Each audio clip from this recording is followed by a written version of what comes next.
परदेश में रहने वाला शख्स और मदारी के बंदर में कोई फ़र्क नहीं, दोनों की कहानी एक जैसी है। उधर बंदर का मालिक जो बंदर को डुग भी नहीं जाता है, बंदर जंप लगाता है, करतब करता है, डांस करता है, मदारी उसको सोटी से मारता है, बंदर और उछलता है, बाल का उछलते उछलते गिरता है, उसको पाँव में चोट भी लग जाती है। इधर आते हैं परदेसी की तरफ।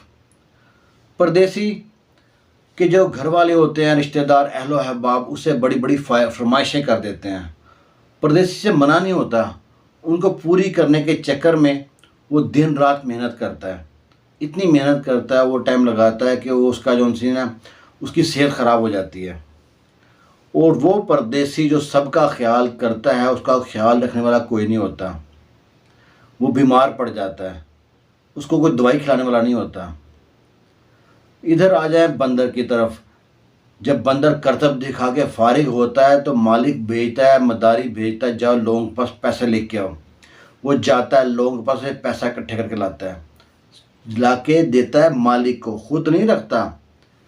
मालिक उन पैसों को जेब में रखता है और घर चला जाता है।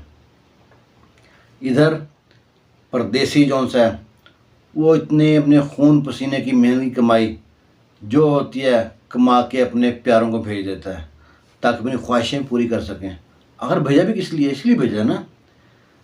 तो उधर जब मदारी है ना, बंदर का जो मालिक है, वो अच्छे से फल लेके आता है, फ्रूट लेके आता है, खाना लेके आता है और बंदर को बांध देता है सहन में, और घर में जाके अंदर कमरे में बैठ के फल फूल खाता है, रोटी खाता है। जो बच जाता है ना, वो जाके डाल देता है बंदर के आगे।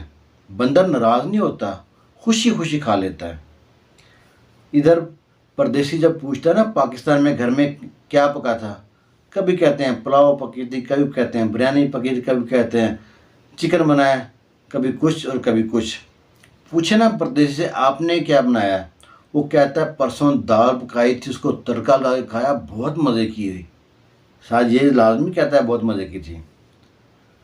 इधर परदेसी को क्या मिला और बंदर को क्या मिला, बाबा जी का ठुल्लू। कड़वा है पर सच है। उधर क्या होता है, आहिस्ता आहिस्ता वक्त गुजरता रहता है और बंदर हो जाता है बूढ़ा। बंदर की हड्डी में वो जान नहीं करतब दिखा सके, जंप लगा सके। फिर मालिक क्या करता है, मदारी उसको बाहर निकाल देता है, नया यंग बंदर ले आता है। इधर जो परदेसी होता है ना, उसकी हड्डी में वो जान ही रहती, उसके पास वो ऐसे काम नहीं होते भाग भाग काम करें। अब थक जाता है, सांस चढ़ जाती है, मरीज़ होता है, शुगर का बन जाता है, हार्ट का पेशेंट बन जाता है, और क्या क्या बीमारी साथ इकट्ठी कर लेता है। वो सोचता है मैंने इतने साल कमाए, अपने लिए बहुत जमा होगा, पीछे मैं जाता हूँ, अब जाके मैं अपने साथ रहूँगा, आराम से एंजॉय करूँगा, ज़िंदगी करूँगा, खाऊँगा पीऊँगा, घर में जाके हुक्मरानी करूँगा। इस शौक़ में, इस चाव में, इस खुशफहमी में वो पाकिस्तान आ जाता है।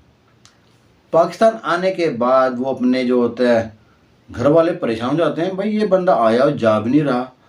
पहले एक तो खुद आ गया और आ गया तो पैसे भी नहीं भेज आते, अब ये भी आ गया और पैसे भी नहीं आते। मुसीबत अच्छी है, रोका टोकी करता है, कहाँ से आ रहे हो, कहाँ को जा रहे हो, इससे क्यों मिल रहे हो, उससे क्यों मिल रहे हो, लाइट क्यों ऑन है, पंखा क्यों ऑन है, पानी क्यों चल रहा है, वगैरह वगैरह। वो तंग आ जाते हैं। फिर उसके बच्चे ना, घर के बाहर दूर एक कमरा होता है, कहते हैं अब्बा तुम यहाँ पे बैठ, घर में ज़्यादा पंच बनने की कोशिश मत कर, और यहाँ पे खाना मिलेगा, हमारे मामला में दखलंदाजी नहीं करनी।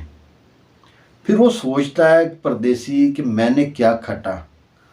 अब सोचने से कोई फ़ायदा नहीं, जब चिड़ियाँ चुग गई खेत, साफ बात है।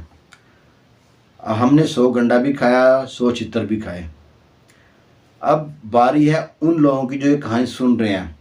जो कोई परदेसी ये कहानी सुन रहा है, उसको चाहिए कि हमको देख के ये फॉलो करे उन लोगों को, ताकि हमारी तरह ज़िंदगी ना गुजारे।